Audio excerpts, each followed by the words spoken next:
السلام عليكم ورحمة الله وبركاته.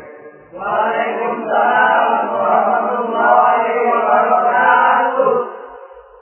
بسم الله الرحمن الرحيم. الحمد لله رب العالمين، وبه نستعين على أمور الدنيا والدين، والصلاة والسلام على أشرف الأنبياء والمرسلين سيدنا ومولانا محمد وعلى آله وأصحابه المجاهدين الطاهرين. أما بعد. Saudara-saudara kaum muslimin rahimakumullah, di dalam surah Al-Ankabut ayat 2, Allah Subhanahu wa ta'ala memberikan peringatan, ahasiban nasu ayyutraku ayyaqulu amanna wa hum la yuftanun. Adakah manusia menyangka bahwa mereka akan dibiarkan saja mengucapkan amanna, dibiarkan saja mengatakan kami beriman kepada Allah, wa hum la yuftanun, padahal mereka belum diuji lebih dahulu. Ini berarti apabila seseorang sudah berani mengatakan amanna, kami beriman kepada Allah, maka hendaklah ia bersiap-siap untuk menghadapi ujian. Setelah ujian datang, barulah akan nampak nyata kadar dan kualitas keimanan yang dimiliki oleh seseorang.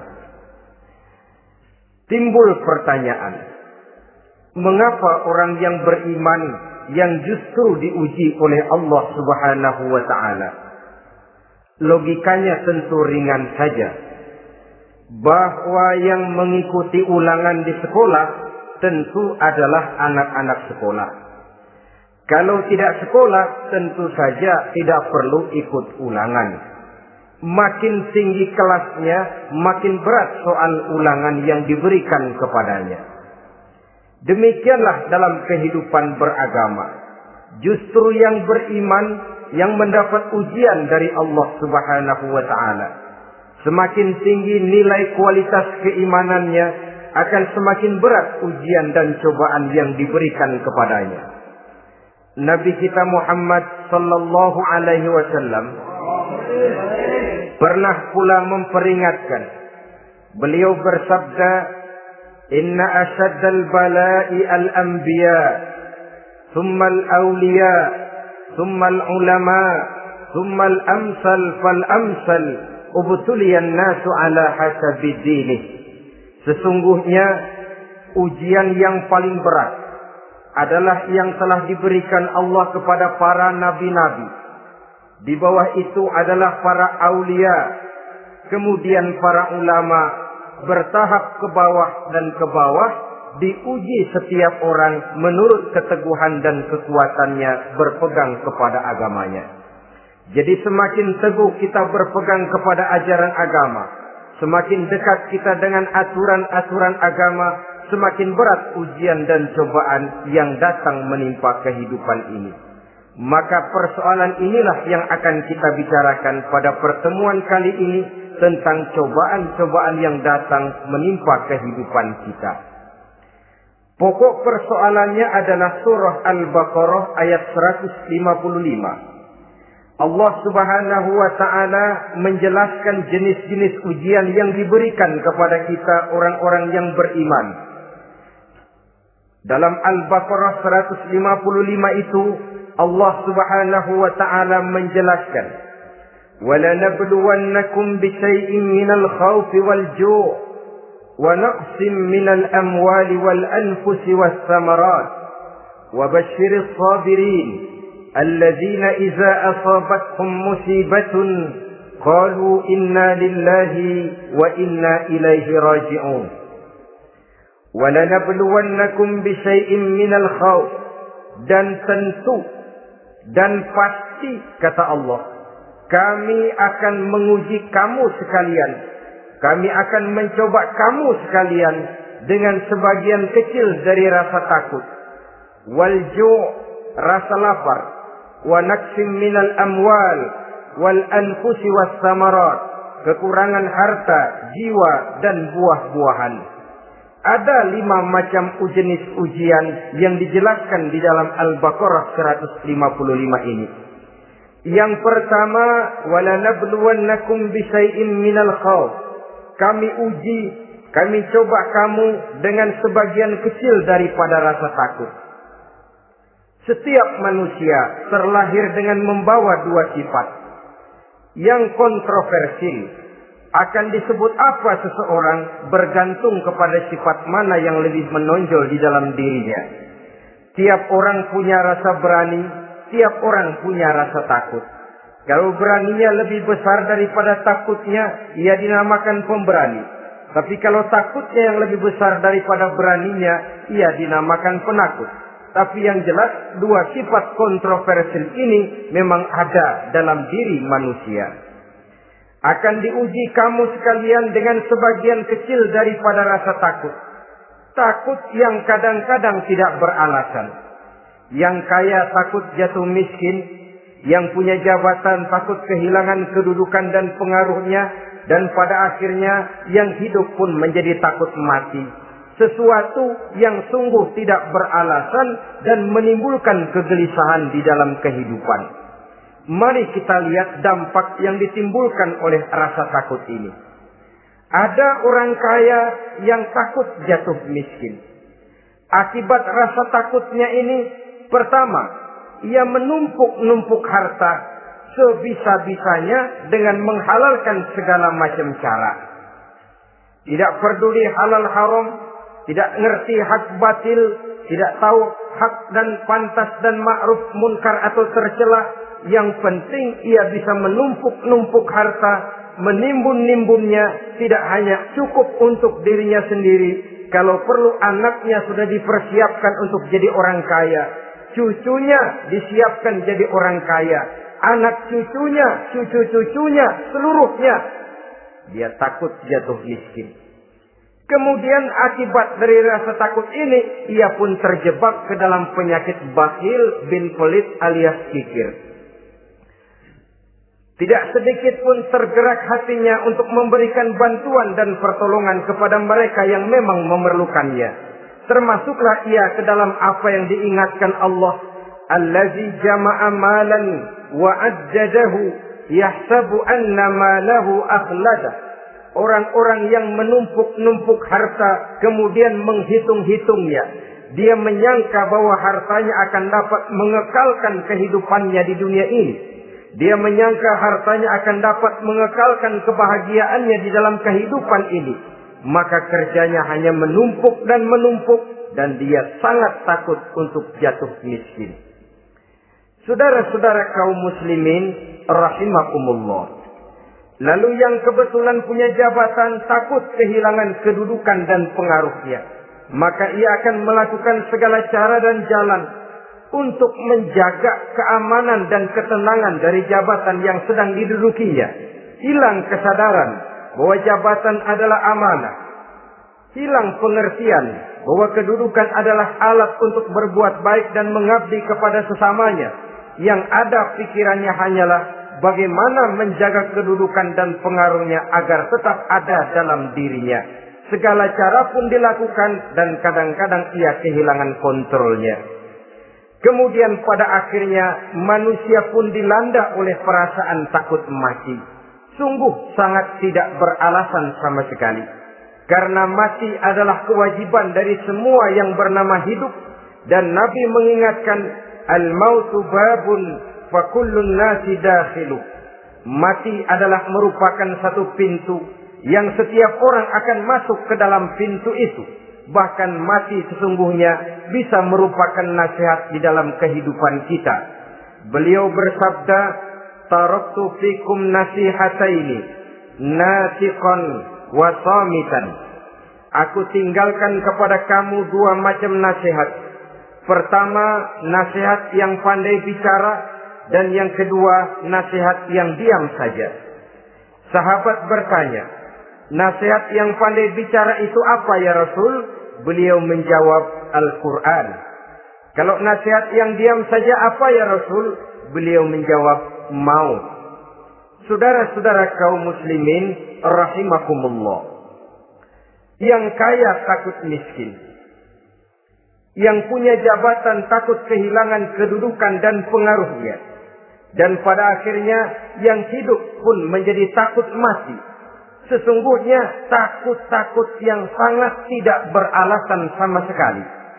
Jika orang kaya takut jatuh miskin, untuk itu kemudian dia menghalalkan segala macam cara untuk menumpuk kekayaan yang tidak akan habis dimakan selama 7 turunan, kemudian diiringi dengan sifat bakhil, sifat tertutup, sifat berpangku tangan melihat kesulitan dan penderitaan orang lain, maka sesungguhnya dia tidak merasa bahwa harta merupakan titipan dari Allah Subhanahu wa ta'ala, bahwa ia merupakan alat dan bukan merupakan tujuan di dalam kehidupan ini. Takut miskin adalah satu penyakit yang mengakibatkan orang lupa diri dan lupa daratan. Takut kehilangan kedudukan dan pengaruh juga adalah penyakit yang menyebabkan orang menghalalkan segala macam cara untuk menjaga kedudukan dan jabatannya. Dan takut mati juga sebenarnya sesuatu yang tidak beralasan. Sebab siapa yang berani hidup harus berani pula menghadapi mati. Yang takut mati tidak usah hidup saja, karena mati adalah kewajiban bagi semua orang-orang yang hidup. Oleh karenanya, rasa takut yang tidak beralasan sesungguhnya merupakan ujian untuk menguji nilai-nilai keimanan yang ada di dalam diri kita. Orang kaya diuji dengan hartanya, pejabat diuji dengan kedudukan dan pengaruhnya, manusia hidup diuji dengan akan datangnya mati yang menjemput kehidupannya. Menghadapi ujian-ujian semacam ini, maka marilah kita menyadari, yang kaya tidak perlu takut miskin. Dari Allah harta itu datang, kepada Allah harta itu akan kembali. Yang punya kedudukan dan pengaruh tidak usah takut kehilangan kedudukan dan pengaruhnya, karena jabatan sesungguhnya merupakan amanah dari Allah Subhanahu wa ta'ala yang harus digunakan dan dianggap sebagai kesempatan untuk berbuat kebajikan sebanyak-banyaknya. Saudara-saudara kaum muslimin rahimakumullah, ini bagian pertama dari ujian-ujian yang ada dalam Al-Baqarah 155.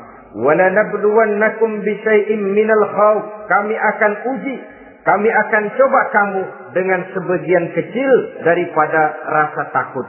Takut yang kadang-kadang saya katakan sekali lagi sangat tidak beralasan. Akibatnya bisa menimbulkan gejala-gejala yang aneh di dalam kehidupan kita. Saudara-saudara, yang kedua, walju, akan kami uji kamu dengan rasa lapar. Kelaparan belum tentu identik dengan kemiskinan. Bahkan di dalam surah An-Nahl ayat 112, Allah Subhanahu wa ta'ala memberikan contoh yang sangat nyata dan jelas. وَضَرَبَ اللَّهُ مَثَلًا قَرْيَةً كَانَتْ آمِنَةً مُطْمَئِنَّةً يَأْتِيهَا رِزْقُهَا رَغَدًا مِنْ كُلِّ مَكَانٍ فَكَفَرَتْ بِأَنْعُمِ اللَّهِ فَأَذَاقَهَا اللَّهُ لِبَاسَ الْجُوعِ وَالْخَوْفِ بِمَا كَانُوا يَصْنَعُونَ. Allah memberikan contoh bagaimana keadaan satu negeri yang makmur, aman, tenang, tentram. Rezekinya datang dari segala arah. Fakafarat bi an'umillah, tapi sayang sekali penduduknya kufur dengan nikmat yang diberikan Allah Subhanahu wa ta'ala kepada mereka. Akibatnya fa'azaqahallahu libasal ju'i wal khauf, Allah timpakan kepada mereka kelaparan dan ketakutan bima kanu yasnaun, sebagai akibat dari apa yang telah mereka lakukan. Marilah kita melihat contoh dalam Al-Quran ini untuk mengadakan introspeksi di dalam diri dan kehidupan kita masing-masing. Adalah satu keberuntungan bahwa kita sebagai manusia dijadikan Allah sebagai khalifahnya di permukaan bumi ini, yang ditugaskan untuk membudidayakan alam, mengelola dan mengambil manfaatnya bagi sebesar-besar manfaat di dalam kehidupan kita. Dijadikannya bumi untuk tempat tinggal kita sebagai hamparan di mana segala fasilitas dan kebutuhan hidup kita tersedia. Tinggal lagi kita pandai-pandai mengelolanya. Apalagi buat kita Muslim yang tinggal di persada Nusantara tercinta Indonesia ini. Satu negara yang orang katakan untayan jamrut katulistiwa, yang hijau ranau subur makmur, melahirkan slogan dengan kata gemah rifah loh jenawi toto tentrem kerto raharjo. Negara yang demikian subur, negara yang demikian indah, negara yang demikian hijau ranau ini, apabila kita terkena fakafarat bi an'umillah, kufur kepada nikmat yang diberikan oleh Allah kepada kita, dia tidak akan mendatangkan ketenangan, dia tidak akan mendatangkan kesejahteraan, bahkan akan sangat boleh jadi akan menimbulkan kekacauan, ketidaktenangan dan kelaparan di tengah negara yang subur makmur. Inilah yang sangat menyedihkan. Kenapa ini bisa terjadi? Fakafarat bi an'umillah, orang kufur terhadap nikmat yang diberikan Allah Subhanahu wa taala. Diberikan negara yang subur, makmur, indah, hijau ranau, tapi dikelola dengan cara yang brutal dan membabi buta. Menguras sumber daya alam melampaui sebagaimana yang seharusnya, sehingga memperkosa keadaan alam itu sendiri. Hutan dan belukar yang ditebangi secara liar dan sembarangan akan melahirkan gurun-gurun pasir yang gersang dan tandus. Sehingga dengan demikian maka akan mengakibatkan malapetaka bagi kehidupan manusia itu sendiri. Begitu juga percobaan-percobaan ilmu pengetahuan yang mengundang dan mengandung reaktor-reaktor nuklir akan memberikan luka kepada alam itu sendiri, yang mengakibatkan akan kembali kerugian kepada makhluk bernama manusia. Saudara-saudara kaum muslimin rahimakumullah. Jadi dengan demikian, di dalam satu negara yang subur, hijau, ranau dan makmur, bisa saja terjadi kelaparan apabila kita ingkar, tidak mau bersyukur terhadap nikmat yang diberikan Allah kepada kita. Kita kelola alam ini seenak perut kita saja dengan tidak memikirkan akibatnya di kelak kemudian hari nanti. Kita ambil satu contoh.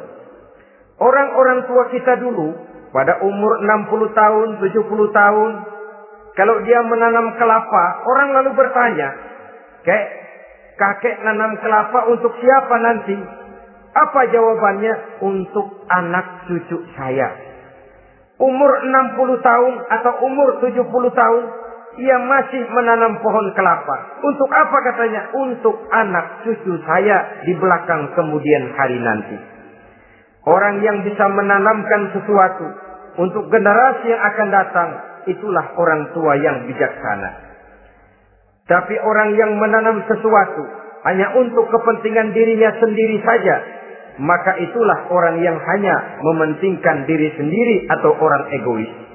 Tapi lebih celaka lagi, orang yang mau melakukan sesuatu yang akan meninggalkan akibat bagi generasi yang akan datang, akibat yang tidak baik, itulah orang yang aniaya, orang yang zalim di dalam kehidupan kita.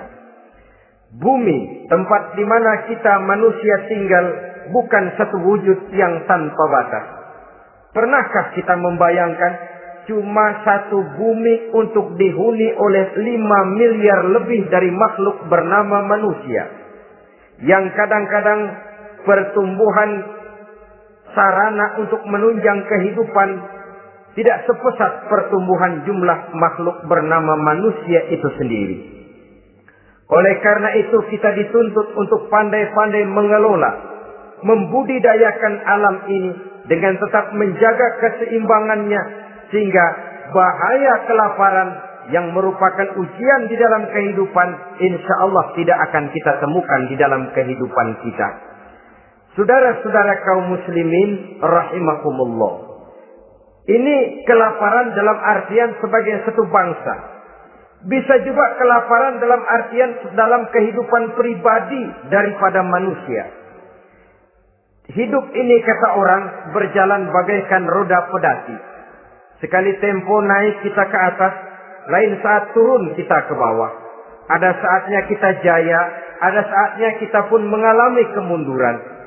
Oleh karena itu, pasang surut kehidupan ini membuat orang seharusnya sadar bahwa pasang surut itu tidak harus menyebabkan pasang surutnya dia di dalam melaksanakan ibadahnya kepada Allah Subhanahu wa ta'ala.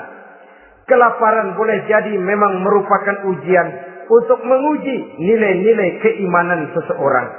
Apabila dalam kondisi lapar imannya mantap, imannya teguh, imannya kuat, maka dalam kondisi di mana perutnya tidak lapar, tentu iman itu akan lebih bertambah mantap lagi. Kalau orang perutnya kenyang, kalau orang perutnya berisi penuh, lalu imannya stabil, kemudian pada saat kelaparan imannya pun mengalami penurunan, maka di situ nyata, di saat dia diuji dengan kelaparan, kualitas imannya ikut menyurut, mundur ke belakang, dan mengalami proses degradasi, proses peluncuran dan penurunan. Oleh karenanya, marilah kita menyadari Allah Subhanahu wa ta'ala senantiasa memberikan yang terbaik kepada kita bersama. Kelaparan, apabila kita terima dengan sikap lapang dada, tidak akan menyebabkan kita menjadi berbuat nekat. Tetapi kita tetap dalam kontrol, tetap dalam keadaan yang stabil, tidak keluar dengan melakukan perbuatan-perbuatan yang negatif. Bagaimanapun kita ingin membela dan mempertahankan kelangsungan hidup, betapa dan bagaimanapun kita ingin menjaga kelangsungan perut, namun kita tetap tidak keluar dari norma-norma dan kaedah-kaedah yang telah ditentukan di dalam kehidupan beragama. Inilah cobaan yang kedua yang ada dijelaskan dalam Al-Baqarah ayat 155 tadi, berupa kelaparan. Yang ketiga, wa naqsim minal amwal, kekurangan harta alias kemiskinan. Kemiskinan, saudara-saudara, merupakan ujian dari Allah Subhanahu wa ta'ala untuk menguji sejauh mana kekuatan iman yang kita miliki di dalam kehidupan. Tetapi sesungguhnya bukan hanya kemiskinan, kekayaan pun pada hakikatnya juga merupakan ujian.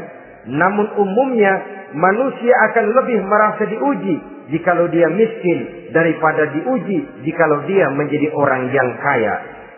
Pada sisi lain, kenyataan mengatakan banyak orang lulus ketika diuji dengan kemiskinan, tetapi gagal berantakan setelah diuji dengan kekayaan. Kemiskinan pun apabila kita lihat dari segi kehidupan bermacam bentuknya. Ada kemiskinan di bidang ilmu pengetahuan.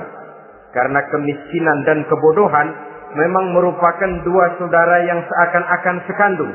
Yang satu bisa menimbulkan yang lain, tapi paling celaka kalau keduanya sudah berjalan beriringan.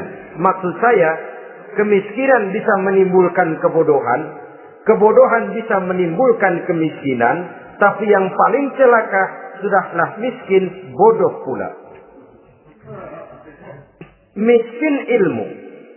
Yang kedua, miskin akhlak. Ini lebih parah lagi daripada miskin ilmu.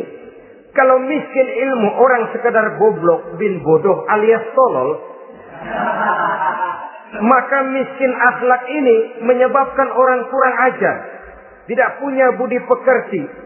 Sehingga dengan demikian miskin akhlak sesungguhnya lebih bahaya daripada miskin ilmu. Adapun miskin yang kita kenal pada umumnya dan juga yang dimaksud dalam ayat ini adalah miskin harta. Imam Ali karramallahu wajhah pernah memberikan peringatan, kadal faqru ayyakuna kufran. Boleh jadi kemiskinan mendekatkan orang kepada kekufuran. Dengan kata lain, biasanya kemiskinan bisa membuat orang nekat. Kalau sudah nekat, maka bukan cuma harga diri yang terjual, bukan cuma keluarga yang terjual, bukan cuma nilai-nilai materi yang dimilikinya yang terjual, bahkan iman dan keyakinannya, akidah dan pandangan hidupnya pun tidak akan segan-segan digadaikannya dijualnya untuk mengatasi kelaparan dan kemiskinan itu tadi. Padahal selalu diingatkan, pandangan dan keyakinan, iman sesungguhnya merupakan insan paling mahal, sesungguhnya merupakan mutiara paling berharga di dalam kehidupan kita. Maka kemiskinan memang merupakan ujian. Banyak orang yang kebal berhadapan dengan segala macam cobaan, tapi pada saat diuji dengan kemiskinan, ia tidak tahan diri, ia tidak sanggup menjaga dan mempertahankan akidahnya, maka akidah yang cuma satu-satunya pun ikut terjual juga adanya. Saudara-saudara kaum muslimin rahimakumullah, mari kita menelusuri bahwa sesungguhnya Nabi menyatakan, ajaban li amril muslim, inna amrahu kullahu lahu khair. Aneh kata Nabi, aku heran kata Nabi, urusan orang Islam ini sesungguhnya semuanya baik. Baik bagaimana? Kalau dia kaya, dia bersyukur, dan itu baik. Kalau dia miskin, dia bersabar, itu juga baik. Jadi kaya bagi orang Islam baik, miskin bagi orang Islam juga baik. Kalau dia kaya, dia kan bisa berkata, alhamdulillah saya kaya, mudah-mudahan harta ini bisa menunjang ibadah saya kepada Allah Subhanahu wa taala. Baik. Kalau dia miskin, dia juga berkata, alhamdulillah saya miskin, mudah-mudahan di akhirat nanti pemeriksaannya tidak lama-lama seperti orang kaya. Ya kalau melarat yang mau diperiksa apaan? Memang nggak punya apa-apa. Yang kaya boleh jadi pemeriksaannya rada seret, banyak sikutannya. Saudara-saudara kaum muslimin, dua persoalan ini baik kalau kita tidak salah terima. Mana yang lebih baik? Tentu yang lebih baik menjadi orang kaya yang bersyukur. Dan itu memang wajar. Kaya, syukur. Miskin, sabar. Yang luar biasa kalau mau tahu, miskin, syukur. Kalau kaya, syukur memang mestinya. Miskin, sabar. Ya mestinya lah, miskin kagak sabar mau kemana? Tapi yang luar biasa sesungguhnya, miskin, syukur. Syukur bagaimana? Ya seperti saya katakan tadi. Alhamdulillah, mudah-mudahan di akhirat nanti pemeriksaannya tidak lama seperti orang yang kaya. Sehingga kata Nabi, setiap persoalan yang dihadapi umat Islam baik bagi dia. Miskin baik, kaya baik, asal orang tidak salah terima. Tapi sebaliknya, kalau salah terima, kaya lupa diri, miskin lupa daratan. Pada posisi di mana dia sebenarnya tidak bisa menerima kenyataan dengan baik, akhirnya kehilangan kontrol. Saudara-saudara kaum muslimin rahimakumullah. Karena itu pada pertemuan kali ini saya ingin mengajak kita bersama. Marilah kita menyadari betapapun kemiskinan yang datang menimpa, seluruhnya merupakan ujian yang datang dari Allah untuk menguji nilai-nilai keimanan kita. Jangan iman itu berubah, jangan akidah itu bergoyah, jangan keyakinan dan pandangan hidup itu tertukar dengan keyakinan dan pandangan hidup lainnya. Bahkan dalam kemiskinan, orang biasanya menemukan diri dan kepribadiannya. Dalam kemiskinan, orang bisa berjalan lebih lurus untuk mendekati Allah Subhanahu wa taala. Sesungguhnya kemiskinan bukan merupakan sesuatu yang harus kita takuti, apalagi kalau ia memang merupakan ujian. Kemiskinan yang merupakan ujian adalah kemiskinan yang akan berakhir dengan kebaikan. Saudara-saudara kaum muslimin, tapi jangan lupa membicarakan pokok persoalannya. Ini kalau kemiskinan menimpa orang-orang yang beriman, itu yang ujian. Kalau nggak beriman, melarat, bukan ujian, persekot.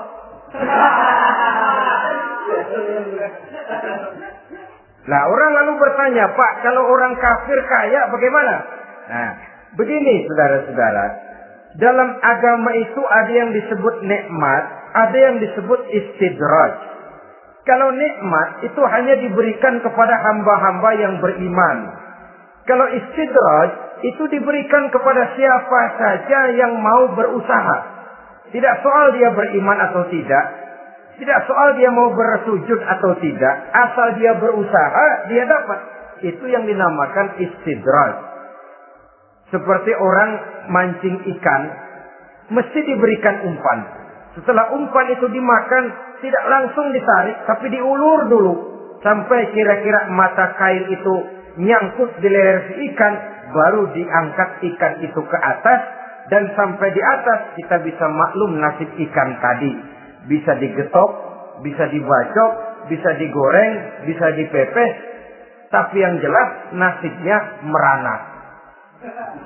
Maka kalau ada orang makin jauh dari agama, makin kaya, makin tidak mau sholat, makin berlimpah hartanya. Saudara tidak usah heran, cukup dalam hati saja, ikan lo. Jangan keras-keras, marah dia.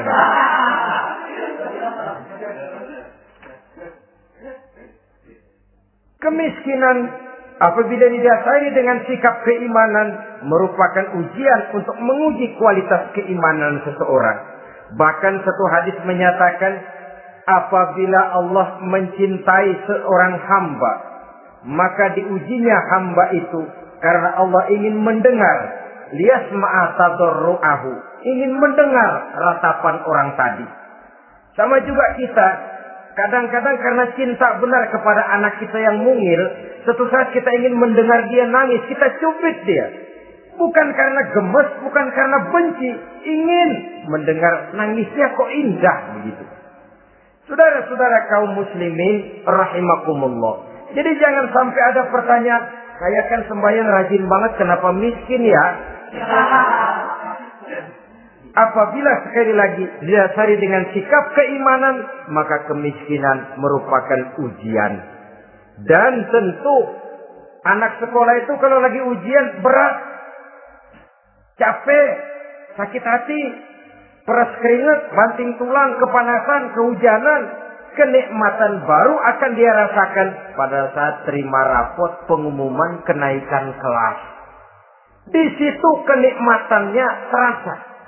Demikian menghadapi ujian, kita cuma mengeluh. Kenapa ada rasa takut? Kenapa kelaparan? Kenapa kemiskinan? Di balik semua itu, apabila kita sudah merasakan naik kelas, akan terasalah kenikmatannya. Itu ujian yang ketiga. Yang keempat yang diceritakan dalam Al-Baqarah 155, wal anfus ay wa naqsim minal anfus, kekurangan jiwa atau kematian. Saudara-saudara, yang hidup takut mati. Padahal semua makhluk hidup harus berani mati. Bagaimanapun takutnya kita kepada mati, bisakah kita menghindarkan diri dari dia? Bagaimanapun kita tidak ingin bertemu malaikat maut, kemana kita akan lari bila dia datang mengetuk pintu? Bagaimanapun kita ingin menghindar dari pertemuan dengannya, kemana kita akan lari apabila dia sudah datang hendak menjemput nyawa? Karena itu memang ada satu prinsip yang dijelaskan oleh para ulama kita, iskariman au mut syahidan. Mati dan hidup dua hal yang tidak terpisahkan. Oleh karenanya, kalau memang hidup, hiduplah secara mulia. Kalau mati, matilah secara syahid. Hidup mulia atau mati syahid. Jangan terbalik. Hidup sia-sia, mati konyol. Nilai yang tidak ada artinya. Alangkah nikmatnya hidup yang berisi kemuliaan, dan alangkah indahnya mati dalam nilai syahid. Saya ingin menyegarkan ingatan saudara-saudara kepada sikap Nabi Allah Ismail alaihi salam ketika menghadapi keputusan dari Allah Subhanahu wa taala memerintahkan Nabi Ibrahim alaihi salam untuk menyembelih leher anaknya Ismail, yang ini berarti adalah kematian. Ketika datang perintah untuk menyembelih leher Nabi Ismail, Nabi Ibrahim berkata kepada putranya, "Ya bunayya inni ara fil manami anni azbahuka fanzur madza tara." Ananda Ismail, ayah mimpi diperintah oleh Allah untuk menyembelih lehermu. Menurut pendapatmu bagaimana mimpi ini, nak? Laksanakan atau tidak usah? Saya tidak sanggup membayangkan. Anak cuma satu-satunya. Sudah lama diharapkan. Si buah hati belahan jantung pelanjut cerita penerus sejarah. Ketika anak ini sedang lucu-lucunya, turun perintah untuk menyembelihnya. Ya, kalau anak kita banyak, turun perintah potong leher anakmu, mungkin kita bisa pilih yang mana yang rada bandelan nih.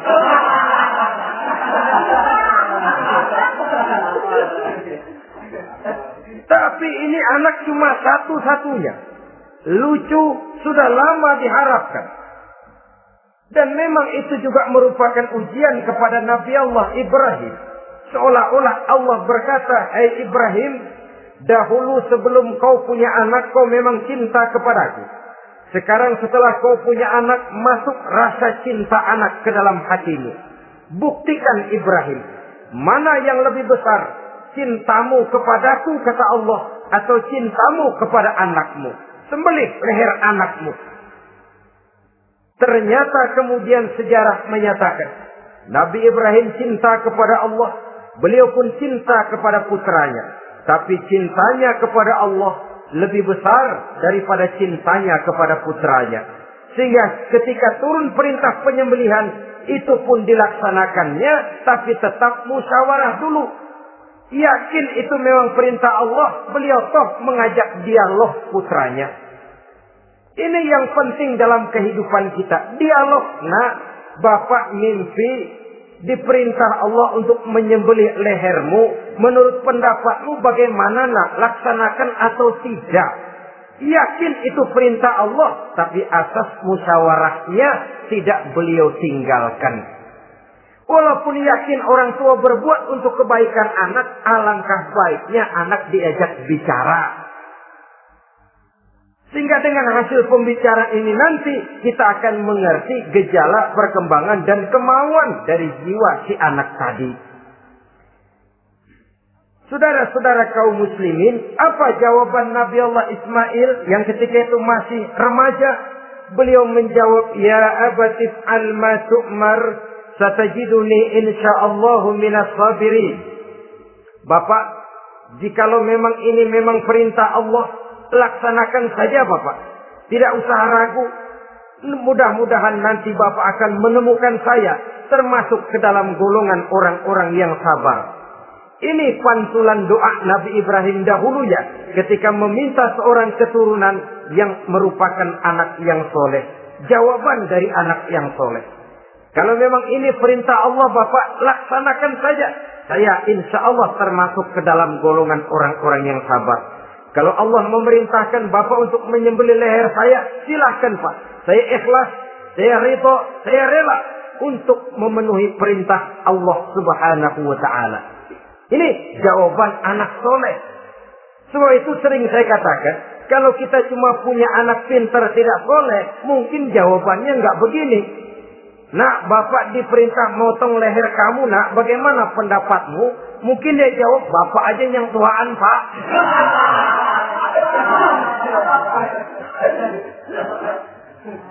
Saudara-saudara kaum muslimin rahimakumullah. Jadi prinsip ini gugur memenuhi panggilan Allah. Hidup mulia atau mati dengan syahid. Dua pilihan yang harus dua-duanya bisa kita laksanakan. Iskariman au mutsyahidan. Kalau hidup, hiduplah dalam kemuliaan. Kalaupun mati, matilah sebagai syahid. Sebagai orang yang dikenang kebaikan dan kebajikannya. Sebagai orang yang dekat dan banyak berbuat untuk kepentingan agamanya. Jangan tidak tercapai kedua-duanya. Hidup tidak punya nilai, mati pun tidak punya arti. Sia-sia semuanya. Kita masih hidup, orang anggap nggak ada. Dalam istilah tauhid disebut wujuduhu ka'adamihi. Adanya sama dengan tidak adanya. Dia sih ada apa nggak ada sama, gitu-gitu juga. Alangkah ruginya kalau ada kita dianggap sama dengan tidak ada. Apalagi kalau kita sudah tidak ada, ya tidak ada beneran. Iskariman au mutsyahidan.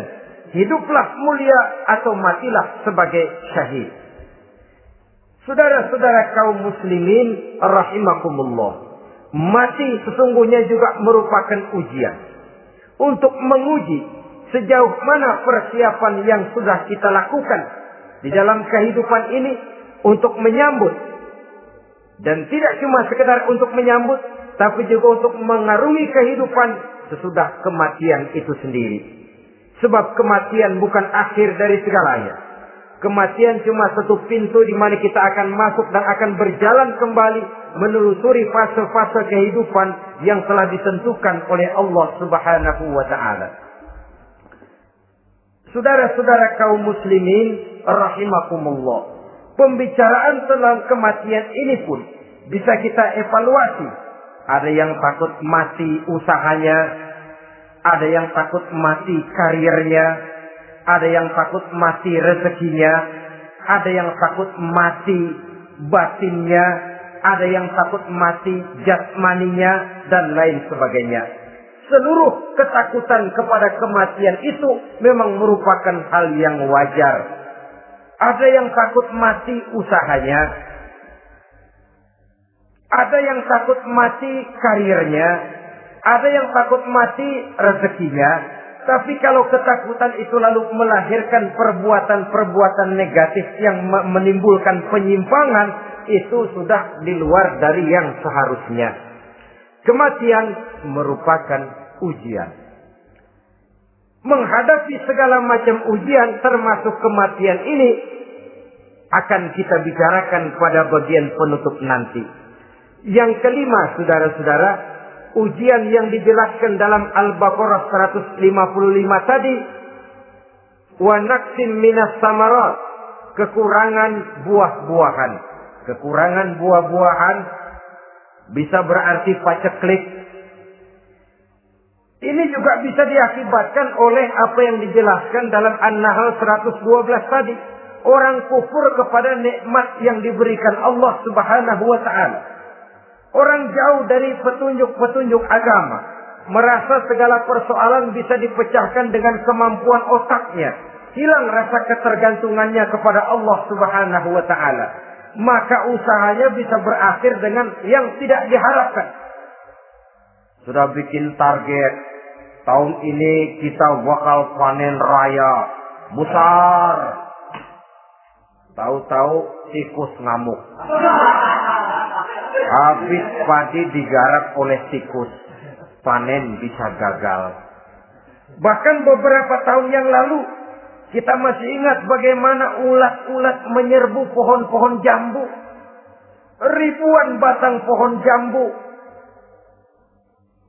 Ribuan pohon-pohon jambu itu mati. Lalu jambu-jambu itu tidak bisa lagi dimanfaatkan dalam kehidupan. Tikus yang menyerbu sawah. Ulat yang menyerbu pohon-pohon jambu. Angin topan, puting beliung, gempa bumi. Itu sudah proses-proses di luar kemampuan manusia untuk mendeteksinya. Disinilah manusia harus sadar bahwa setelah ia berusaha dan berusaha sesuai dengan keterikatannya kepada hukum alam, kepada sunnatullah, maka ia harus punya sandaran vertikal kepada Allah Subhanahu wa ta'ala. Agar bila usahanya berhasil, dia tidak lupa diri dan lupa daratan. Dan apabila usahanya kemudian ternyata gagal, dia tidak menjadi putus asa, buruk sangka, sempit hati, sempit pandangan. Cobaan datang dari Allah Subhanahu wa ta'ala berupa kekurangan buah alias paceklik. Saudara-saudara, menghadapi cobaan dan ujian yang saya katakan tadi, 5 macam ini, Apa konsepnya? Apa jalan keluarnya? Ayat selanjutnya dalam kalimat tadi menjelaskan, wa basyiris sabirin, menghadapi ujian-ujian dalam hidup, baik rasa takut, kelaparan, kemiskinan, kematian, kekurangan harta, kekurangan buah-buahan. Wa basyiris sabirin, gembirakan orang-orang yang sabar. Menghadapi segala macam ujian tadi, gembirakan orang-orang yang sabar. Siapa orang yang sabar itu? Alladzina iza asabathum musibatun qalu inna lillahi wa inna ilaihi raji'un. Yaitu orang-orang yang apabila menghadapi ujian, ditimpa musibah, mereka berkata, sesungguhnya kami berasal dari Allah, dan sesungguhnya kepada Allah pula kami akan kembali. Bukan cuma sekedar ucapannya, tapi penghayatannya kepada filsafat yang terkandung di dalam kalimat itu tadi. Maka jadilah dia semacam lipstik, jadilah dia semacam dekorasi. Apabila kita berjanji dan dalam hati kita sudah ada kemungkinan besar kita tidak akan datang, kita tetap menggunakan kata-kata insya Allah. Padahal yang jelas tidak akan mau datang adalah kita. Kita sandarkan dan kita kembalikan itu kepada Allah. Sesungguhnya kami berasal dari Allah. Sesungguhnya kepada Allah juga kami akan kembali. Bukan cuma sekedar ucapannya, tapi juga penghayatan kepada filsafat yang terkandung di dalamnya. Kalau suatu saat kita harus kehilangan harta yang kita miliki, kenapa tidak berpikir inna lillahi wa inna ilaihi raji'un? Bahwa dulu pun ketika lahir ke dunia ini tidak ada harta yang saya bawa. Kalau sekarang harta itu hilang, inna lillahi wa inna ilaihi raji'un. Itu yang saya maksud. Kalau sekarang, kalau suatu saat kita harus melepaskan pangkat jabatan yang kita sayangi, kenapa kita tidak kembali kepada inna lillahi? Dulu pun ketika waktu lahir ke dunia ini tidak ada pangkat dan jabatan yang saya bawa. Kalau sekarang harus pensiun, inna lillahi wa inna ilaihi raji'un. Ini kadang-kadang enggak. Dengar mau mutasi, mau pensiun, mulutnya innalillahi, tapi gerbek-gerbek dukun diusut.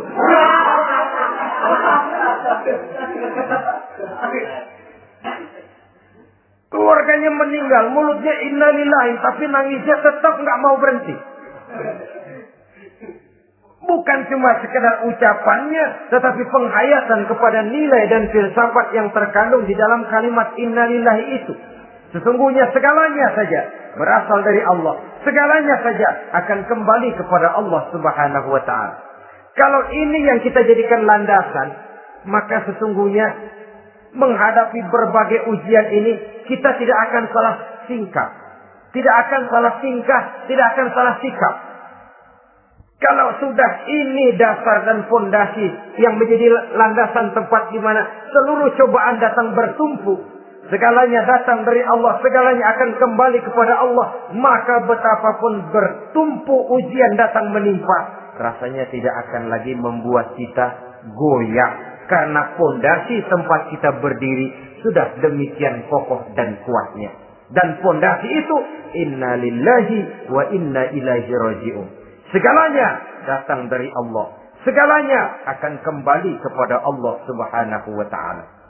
Keyakinan ini memberikan kelapangan jiwa. Dari kelapangan jiwa, maka akan tertuang ketenangan dan ketentraman. Jauh dari stres, jauh dari darah tinggi, jauh dari bingung, jauh dari rasa takut. Segalanya sudah kita kembalikan kepada Allah Subhanahu wa ta'ala. Saudara-saudara kaum muslimin rahimakumullah. Oleh karenanya, ini jalan keluar dan inilah orang yang sabar. Yaitu orang yang mengembalikan segala persoalan bahwa segalanya datang dari Allah, segalanya akan kembali kepada Allah. Bukan sabar dalam pengertian kita sehari-hari. Sabar, maaf ya, dalam pengertian kita sehari-hari biasanya orang yang sabar yang gak banyak tingkah. Diam. Gak salah apa-apa, kepala dikelepak. Diam aja. Ente nggak salah apa-apa dikelepak diem ya. Gue lagi sabar, diem loh. Rasanya ini sih, kalau sabar macam ini yang kita punya, boleh jadi kita akan tertindas terus. Sebab itu pada penghujung surah Al-Asr, Allah menggandengkan antara tawasau bil haq dengan tawasau bis sabr. Kebenaran dan kesabaran, dua hal yang memang tidak boleh terpisahkan satu dengan yang lain. Kalau kita benar, kita harus sabar. Kalau kita mau sabar, harus karena benar. Apabila kebenaran satu prinsip, maka kesabaran adalah satu strategi. Prinsip yang tanpa strategi bisa membuat kita tidak akan mencapai tujuan yang kita harapkan. Artinya, kebenaran tanpa kesabaran membuat kita mudah dipatahkan orang, tapi kesabaran tanpa kebenaran akan membuat kita diinjak terus oleh orang lain. Karena itu, kalau yakin kita benar, harus sabar. Kalau mau bersabar, harus karena benar. Dalam hal ini, sifat sabar yang dicontohkan oleh Rasulullah Sallallahu Alaihi Wasallam sungguh memang merupakan jadi panutan. Sepanjang persoalannya adalah persoalan pribadi.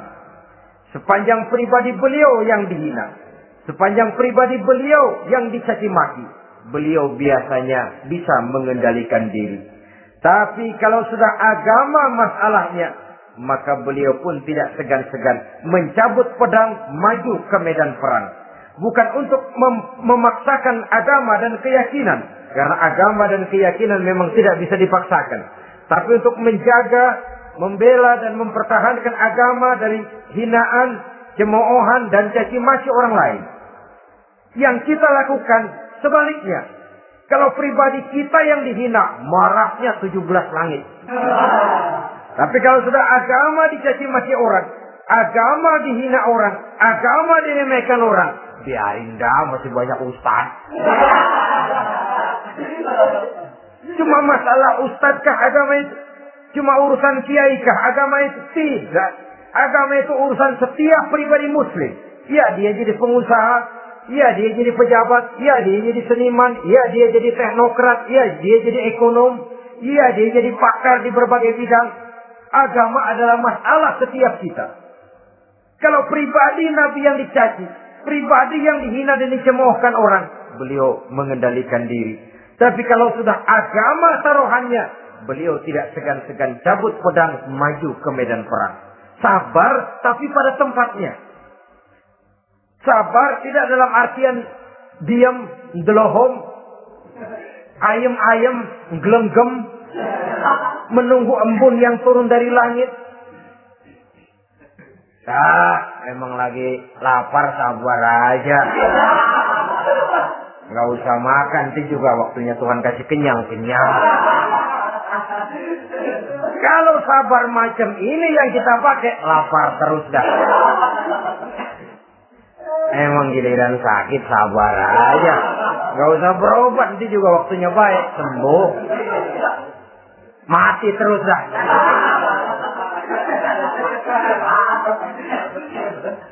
Ya, perkara ada orang sakit tidak berobat sembuh, itu hak Allah. Tapi tidak boleh kita jadikan sandaran, apalagi kalau makom kita dengan Allah masih sedemikian jauhnya. Itu hanya ucapan dari orang-orang yang makom dia dengan Allah itu sudah tidak ada jarak. Permohonannya dipenuhi, kehendaknya dituruti, sebab dia dengan Allah sudah sedemikian dekatnya.